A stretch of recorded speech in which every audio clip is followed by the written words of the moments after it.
So good afternoon, everyone. This is 2020, and I'm thrilled to be back. We took a long few days off at the Tech Council, and hopefully all of you have done the same.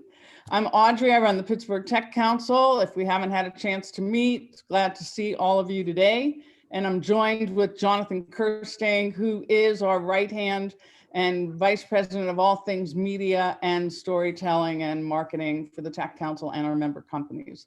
So happy New Year, and I'm raising my glass of sparkling water to all of you to cheer into the new year. I'm very, very excited to have our guest today, Dave Harvey from Southwest Air. I'm going to introduce him in a moment. Just want to remind everyone a couple of things and give deep shout outs. Huntington Bank has been our partner all through COVID and even before. But if you know that the PPP, there's going to be another wave, and that we will have some activity and support through leveraging our relationships with Huntington Bank, for example. But we want to thank them for being our key partner in all things that we do that are new and innovative, and this is one of them. I also want to remind everyone that we have an organization that's a wholly owned subsidiary of the Pittsburgh Technology Council, and that's called 40 by 80. That's the longitude and latitude of Pittsburgh. And we are focused on all things entrepreneurial and developing the workforce that we need right here in our region, and making sure that we are inclusive and we're affording equity for all those who live across southwestern Pennsylvania and beyond. So I am pretty thrilled to just jump in and invite our guest, Dave Harvey, to the forefront. And we're going to talk a little bit to him. I also want to just remind everyone we do have a chat section section. So please be mindful of asking some questions. This is an opportunity for interaction. And of course, we put you on mute.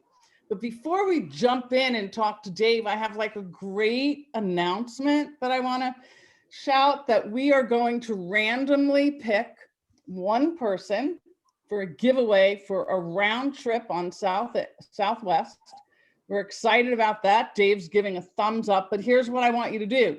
I want you to send a note directly to Brian Kennedy in the chat if you're interested, and if you're really interested in flying. And we will, at the end of the show, we will announce who that winner is. So that's a free round trip flight on Southwest. And thank you, Dave Harvey. So Dave is the Vice President of Southwest Air. And we're here to talk about air service. We're here to find out a little bit about Dave and hopefully have some excitement for travel. Right, for travel, because most of us who are on this call are people who are global citizens and citizens who like to travel and need to travel, both for personal reasons and for business. So again, Dave, thank you so much for being here and taking the time.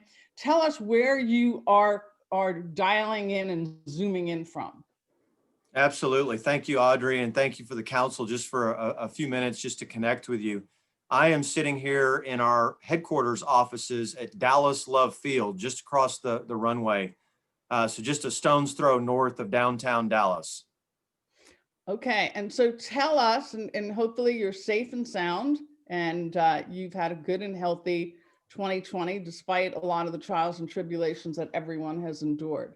So tell us, you've had a storied career though with the airline. So tell us a little bit about yourself, some of the work that you've done, including technology. Yeah, absolutely. One thing that's big at Southwest, and there's a lot of seniority. I'm in my 22nd year here, but we use a phrase, go where you grow, which that has limitations. They can't just throw me in the cockpit of a 737 and expect me to fly, but we really hire for attitude and aptitude. And if you've got an orientation toward customer service, both our internal and our external customers, then if you're a quick learn, we can throw you into a lot of different jobs. So crazy enough, I got my undergrad degree down at UT Austin Nice. in management information systems, in technology, and started as a technologist. And that was my first love. And I thought that was going to be my career. But about 8 years into my career here at Southwest, I was cutting code. I was a business analyst. I was leading development teams, doing some project management. I got tapped on the shoulder and asked to go to a new area, kind of emerging area of the business, corporate strategy, and thought, I'm going to go to do that for just a year or two, tour of duty, but then take my learnings there and go back to technology. And now I've been outside of technology for much longer than I was in. So corporate strategy, commercial planning, network planning, which is deciding where the aircraft go, then more business development roles, corporate sales, and now lead what we call Southwest Business, which is our B2B sales and distribution engine here at the airline. So what kind of tech did you work in during that piece of your journey?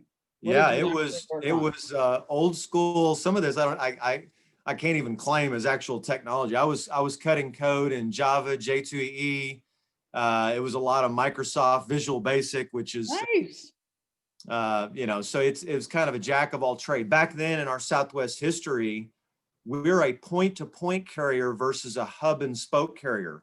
Mm-hmm. We're getting to a certain scale, so we only had about 200. We had 275 aircraft when I started. Now we've got almost 800, and you can't go to Sabre or Lufthansa systems and buy these commercial off-the-shelf products because everything was written for a hub and spoke carrier, and we were the most complex and scaled point to point. So we had to basically build everything ourselves, which made it fascinating for a technologist because we got to work with the business, understand requirements, and then go cut code to meet their needs. So it was kind of a wild, wild west. We've grown up a little bit over the last 20 plus years. Right, but you have an appreciation for a lot of the work that some of our constituents are actually living in. So that's probably served you pretty well in terms of your career. Oh, it's critical now. You can't do, there's very, very few things an organization like a large airline, everything is complex, touches a technology. You're looking for a new technology solution. Mm-hmm. Customers and our travelers on the plane, we're running a customer service, customer oriented business, and they want innovation. They want no touch or very low touch at their fingertips.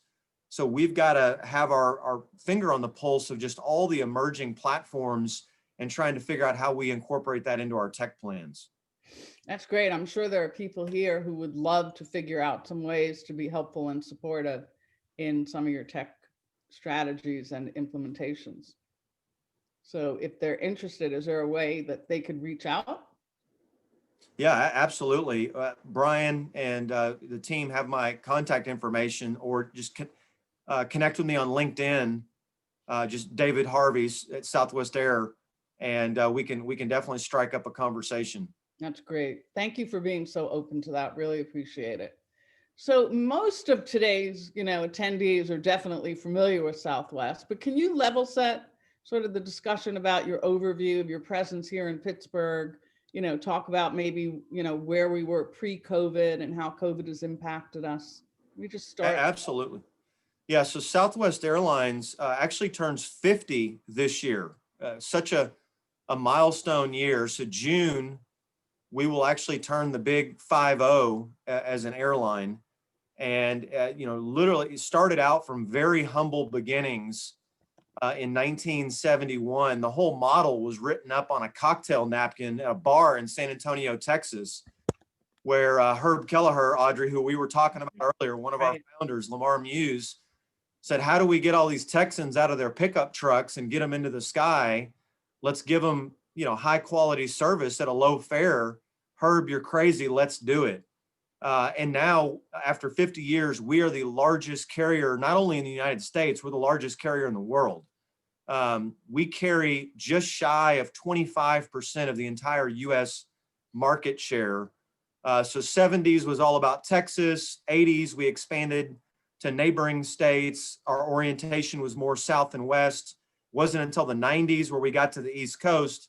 Wasn't until 2004 where we first started serving Pittsburgh. And I will note, so our current CEO, Gary Kelly, Pittsburgh has a soft spot in his heart because that was the first station he opened. He took the reins in 2004 and later that year opened Pittsburgh as his first station. And in the 15 years, we've grown to Pittsburgh. We're now the #1 carrier in Pittsburgh. We surpassed American a couple of years ago, and we have about a 4-point market share advantage over American at this point. Wow. So let's talk about COVID. Let's talk about how it's impacted. Obviously, it's impacted you tremendously, but what does that mean for Pittsburgh? What has it meant? Yeah. Pittsburgh and many like markets, it's been absolutely breathtaking. So I experienced 9/11 and the Great Recession, and this is both of those rolled together times 100. The airline industry has never seen anything like this. Essentially, the way to think about it is the entire US industry rewind the clocks back to the 70s when Southwest started, and that's the travel demand where we sit right now. So it is not sustainable. We are very thankful to the US government for stepping up with the payroll support. And you may have seen over the break a second round of payroll support. Southwest, in our 50 years, we've never had a furlough or a layoff or a pay cut. We were going to do all three. We were literally within days of potentially impacting up to 7,000 employees. Tens of thousands of other airline employees were furloughed back on October 1 when the first round of payroll support went out there. So the quick of it is, airlines have had to right size their capacity, their networks for this current demand environment. You can't just keep flying empty planes, which is what was going on back in March and April. The good news, there has been an uptick in demand, but it's very, very choppy. Anytime there's an uptick in COVID cases, cancellations go up and demand goes down. And it's kind of state by state, region by region where these hotspots will pop up. Clearly going into Thanksgiving and Christmas, there was a lot of messaging from governors and other officials. Hey, stay home, stay safe. When we get that, here in a second, we'll talk about what Southwest has done to keep our employees and travelers safe. But it has really dampened demand, which is not a healthy thing for the overall aviation infrastructure for United States. We, as a country, we need a vibrant and healthy transportation system, not just airlines, but all modes of transportation.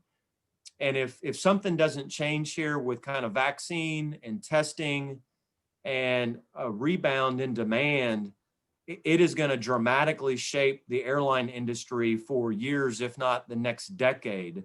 So to be blunt, the airlines are kind of hanging on by a thread here, unfortunately. And that's really kind of cut back the service to markets like Pittsburgh. Well, it's hard for any kind of business to have this kind of erratic demand, because I don't know how you plan. I don't know how you normalize, the vacancies inside these planes. So I imagine that you're using some sort of statistical modeling that can help you optimize this. The Mark Freeman has a question, Jonathan, that leads me into the next one. So why don't you ask that? I will. This is a great question. I'm so glad he brought this up. So wants to know, as a frequent Southwest customer, is there any chance that Southwest might consider Pittsburgh as a possible candidate as a future hub or mini hub? Given all the unused gates at Pittsburgh International, it would seem Pittsburgh might offer an advantage of being centrally located to populations within 600 miles, plus with less weather-related delays compared to busy hubs like Philadelphia and Chicago. Yeah, that is a great question. First, Mark, thank you for your business. I won't make you hold up your Rapid Awards card or anything like that. Just teasing. So, and I kind of hinted at that earlier, where we're not, our operating model is not the hub and spoke, where everyone kind of flows into a connecting bank, like what you used to have with US Airways. So back when they had their full-blown hub, to be candid, they were over-serving the market. Right. The number of people that needed to get in and out of Pittsburgh day in and day out, they were carrying all that connecting traffic. So the way to think about it, on Delta, United, American today, 75% of every traveler during the day connects over one of these hubs, and 25% are flying nonstop. Southwest is the exact inverse. 75% of our customers are flying nonstop, and then 25% connect over a Chicago or a Baltimore, one of those other destinations. Now, all that said, we are very bullish on Pittsburgh. And I also described how much we've grown in the last 15 years, and we've overtaken American as the market leader. We had aspirations, we had plans kind of going into 2020.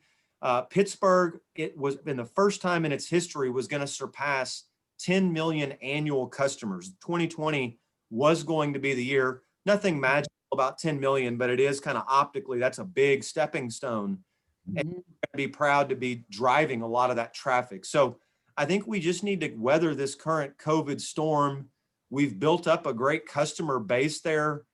Pittsburgh has a lot of things going for it. When you think about tech, when you think about medical, the cost of living, you know, seeing a lot of the population flee the New Yorks and Chicagos and Californias, and they're coming to markets like Pittsburgh. So you guys are, when we're thinking about where to put that next aircraft, you're high on that list of potential. Very Good. cool. We have Tom has a question and Lillian, Jonathan. So if you want to grab Absolutely. those So, two. yeah, Tom wants to know, what are Southwest's plans for future verifications, you know, such as like a digital health wallet in regards to immunizations being required for passengers to fly safely?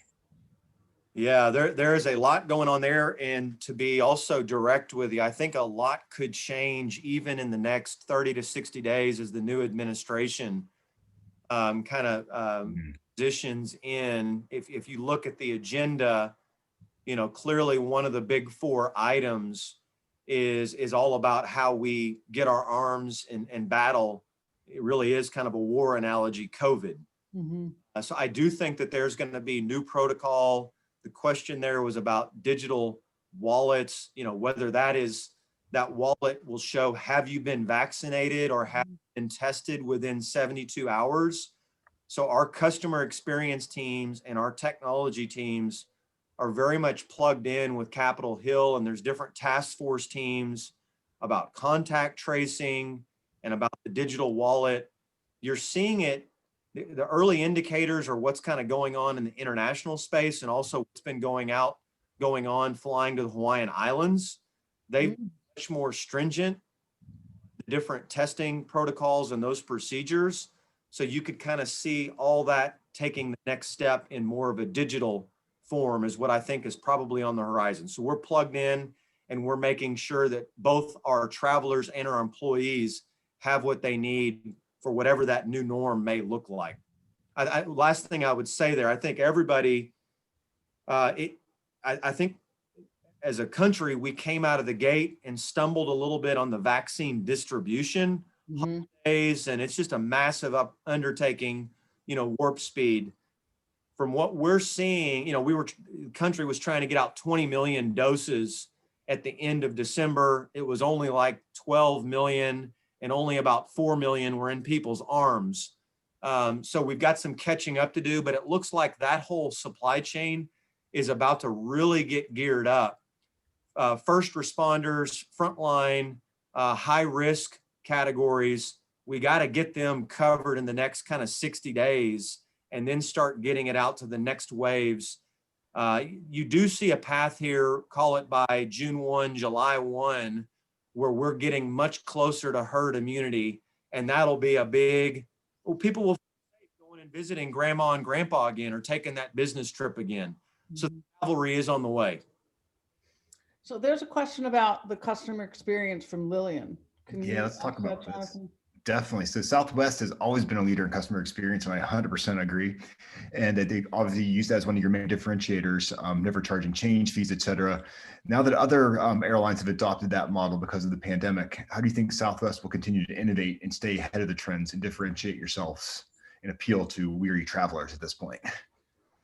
Yeah, no, it's a great question. There's a little bit there on the customer experience with COVID, and we've kind of gone to market back in late April with our Southwest Promise, and it's a multi-layered approach. There's no silver bullet or single bullet in trying to protect everybody with COVID. So it's all about distancing and cleanliness and the masks and the air filtration. and kind of that multi-layered approach that's really getting a lot of confidence both from our employees and our travelers. Then when you think about some of the differentiators and the direction that some of our competitors have taken, at the end of the day, no airline is as flexible when we think about no bag fees, no change fees, no blackout dates, the most flexible, most rewarding rapid reward program, could kind of go on and on and on. Yes, some of our competitors have started doing things like no change fees, using the word permanent. We'll see here in about 12 to 24 months if that's permanent. There's billions of dollars of revenue that are driving their overall business, that if that's permanent, they're walking away from that. We'll see. But I would just say, if you look at the fine T's and C's of a lot of that language, a lot of strings attached, and there's a lot of yeah, buts. So, Southwest, you can have a lot of confidence, bags fly free, no change fees, ultimate flexibility, and there's no strings attached there. And I think that really generates the confidence in the traveler that their tickets, their funds are good with Southwest, and there's not going to be any gotchas. I agree. You have a couple of more questions, Jonathan, that I'd like to be asked. Absolutely. So we were actually talking about this before going live, and from Sanjay Chopra, a regular of the show here, wants to know your plans with the Boeing 737 MAX. Yes, we are excited to bring the MAX back online. We understand that's also a major consumer traveler confidence. Before COVID, we were spending a lot of time, and we've got a lock solid plan and return to service and huge education campaigns and exactly what our pilots and our flight attendants and our mechanics are doing to get the planes ready and the training. So you're going to start seeing a lot more of that here in the next 60 days. Our first date where our MAX will be back in service is March 11th. But I would say before COVID, as we were doing a lot of surveying to the customers, it was clear there's a segment of the population, they really feel like that plane has been under the microscope. It's going to be the safest plane in the skies, and we'll go back day one. There are travelers, the other end of the spectrum. I'm never getting on that thing. And then there was a bunch in the middle that just said, hey, give me 6 months. I don't want to be a leader in this regard. Let's make sure everything's good. So what I would say is, so we've got work to do. Boeing clearly had some missteps, and they've kind of owned up to that 2 years ago, what led to those kind of terrible fatalities. So, but I would submit to you, it has been scrutinized and scrutinized again. The plane is actually a much better customer experience. We were talking about this. It's 40% quieter. It also is if you think about the seating configuration and the slim fit materials on the seats, you actually have more living space, effectively more living space, more room, and the plane flies about 500 more miles because it's more efficient. So it just allows you to fly nonstop to more great destinations on Southwest or whoever you're flying. So it is the aircraft of the future. There's a lot of work to do and much more to come here in 2021 on its reentry. So we have two more questions. I think Sivaram's question will be something that will be that might be mandated by the federal government. Our vaccines being mandated, and he just wrote, hopefully no. But I think that would come from our federal government, right, Dave? Correct. And then what about Quentin's question? Yes, so Quentin wants to know more about like what you're currently doing now to make sure that people are safe while flying on Southwest Airlines. Yeah, there's a whole suite of things. So, and I hinted on some of this. If you think about every night, any aircraft going into service the next morning is undertaking 6 hours of deep clean. So think all the sanitation, the wipes, the teams going through, and the big underpinning of that, a lot of the techies on this call will get this. We use an antimicrobial spray. It's an electrostatic sprayer that literally grips. It's EPA and FDA approved for 90 days, and it literally grips onto the seats themselves, the tray tables, the armrest, the bins, the lavatory. And its mission is to sit there waiting for germs and viruses to make contact, and it kills them. And then all the sanitation and wipes on top of that. We also, between every single flight, we have a team that comes through, cleans the plane again. It is a strict enforcement of the mask. If you're over the age of 2, i.e. you're not a lap child, you will not get on our plane. And if you take your mask off, and our flight attendants treat it like a seatbelt, if you were to take that mask off, they're going to come and work with you one-on-one, try to do it and diffuse the situation. But we will actually divert aircraft or have law enforcement waiting upon arrival if somebody does not take the mask seriously. Oh. And the last piece is the HEPA filters, just like you have at hospitals, other medical facilities.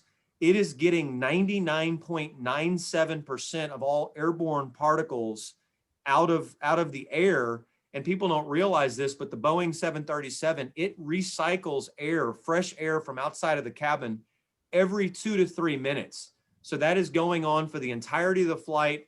If you think about it, it comes in above your head and expels all the air at your feet. And that's going on every 2 to 3 minutes, flowing through the filters with the mask. A lot of studies from Harvard and other credible sources have literally said your chances of getting COVID on board an aircraft is lower than getting struck by lightning walking down the street. That's how low the odds are, significantly lower than contracting it at your local grocer, your local restaurant that you may be visiting. So it is a very, very low risk, safe environment to take a trip. So we have a few minutes left, and I want to squeeze a question in before we announce our winner. But there's a question that Alina Roberts has asked that I was going to ask about culture. And I think she's saying here, she's checked out your Zoom background. She's done a little bit, some detective work, and saying it looks like you've got a fun mix of family and some swag. What message would you say you're conveying about yourself as a leader and about the culture at Southwest?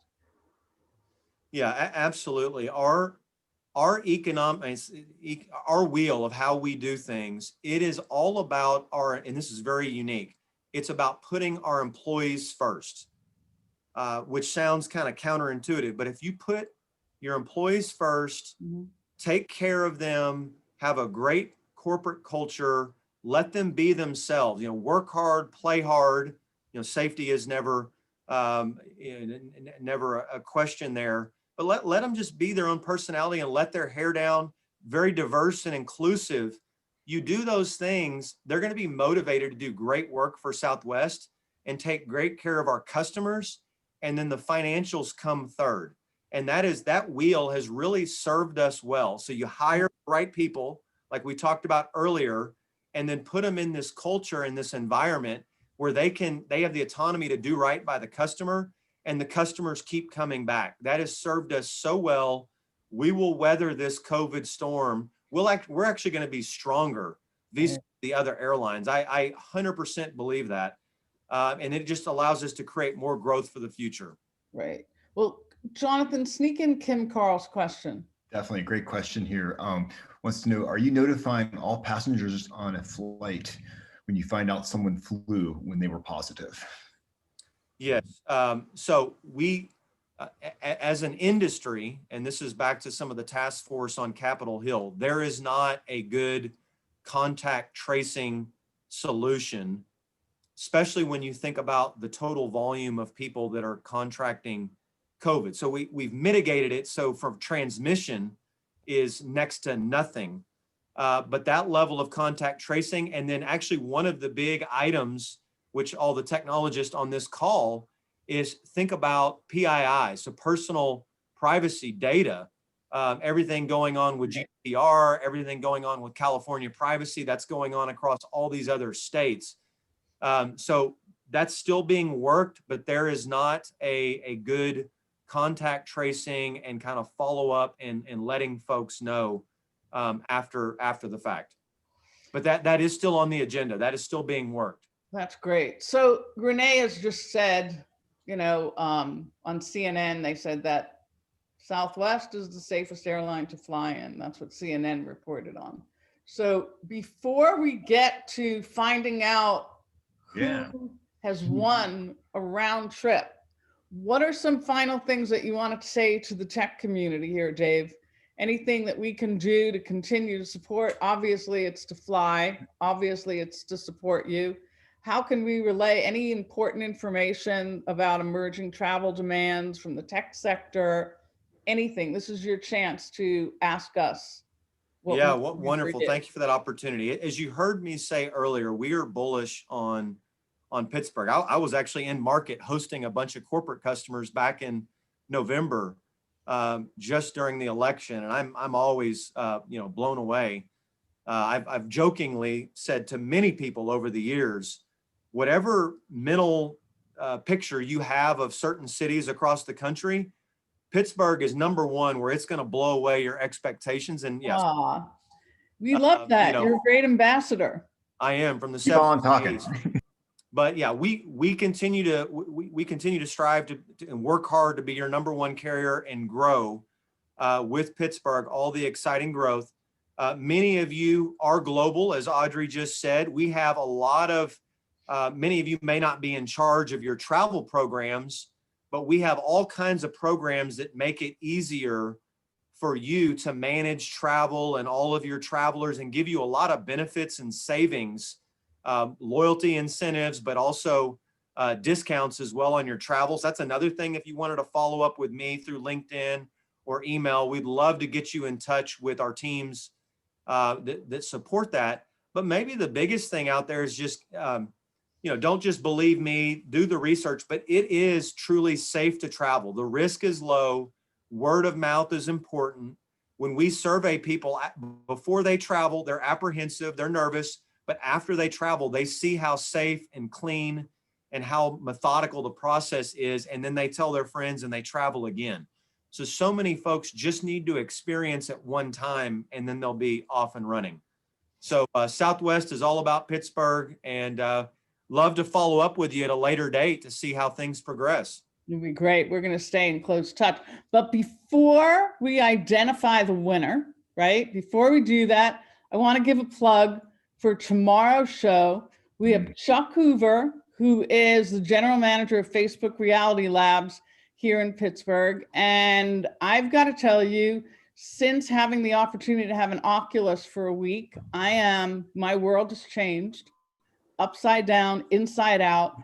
We need to hold on fast for VR and AR and how it applies into our business, even your business, Dave, even Southwest. The kinds of opportunities that we have right at our fingertips right here is incredible. And Chuck's going to be joining us tomorrow. So now I'm going to pass the baton, drum roll, to Dave Harvey. He's going to tell us who has been selected. And I'll spill the beans here. Today's your lucky day. It's not just one. We're going to go ahead and give away 4 round trip tickets. So get ready. Number one. God. So 4 people. 4 people here. Hopefully you're still plugged in. You must be present. Yeah, you must be here. You must identify yourself and you must still be on the call. Yeah, you have to say something nice about Southwest on the. Yeah. So there's number 1, Ellie Gordon. Ellie Gordon. Start thinking about that Florida trip now. Oh my gosh, it's Ellie Gordon right in the chat if you're still here. You've number just 2, won. Brooks Thank you. Renal. That's amazing. Oh my Ellie. God, there you are. Congratulations. Brooks Renal, number 2. Oh my God, Brooks. Brooks, we got to show your face. We got to see you. Give us a shout out. Give us a shout out, Brooks. I'm trying. He's there. All Oh, right. there you are. There you are. I'm a proud companion and past member, so thank you. Hey, there you go. And I see the fish on the back. That's definitely got Florida written all over it. Or maybe, Yeah, I may not be in Pittsburgh right now. maybe you need to connect and go down to Cabo and get another one of those big ones. Yeah, Oh, man, congratulations, Brooke. Nice to see you. And Good to see you. actually, Thank you. Kelly. speaking of which, these round trips are good anywhere we fly. Hawaii, Wow. Mexico, Caribbean. Okay, who else? Free. Sherry Vach. Sherry. Okay, is Sherry on the call still? If not, we're going to have to go to someone else. Uh-oh. Uh-oh. She may have missed an opportunity. Uh-oh. Number 4. She's coming in. She's coming in. Coming in? All right. There you go. Where is she? And I'll Sherry, are you cue there? up. Last one goes. Oh, I'm here. I'm sorry. I'm here. I had on a mute. Oh, there you are. You just won. You're going to I know, Hawaii. I'm Sherry. excited. Thank you. Congratulations.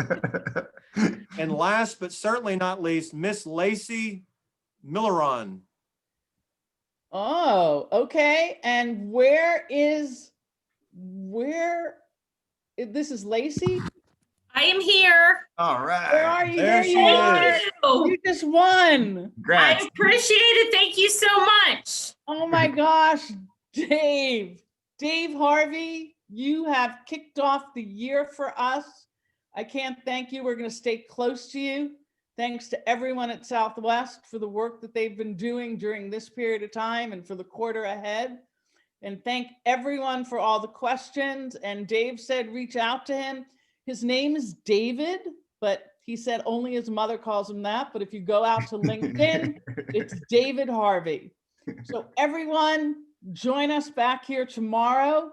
Happy New Year to all of you. Thank you, Dave Harvey, for being with us and taking the time. Stay safe, and thanks for all that you're doing with Southwest. Thank you, Audrey. Here's to a prosperous 2021. Agreed. Absolutely. Thanks, everyone.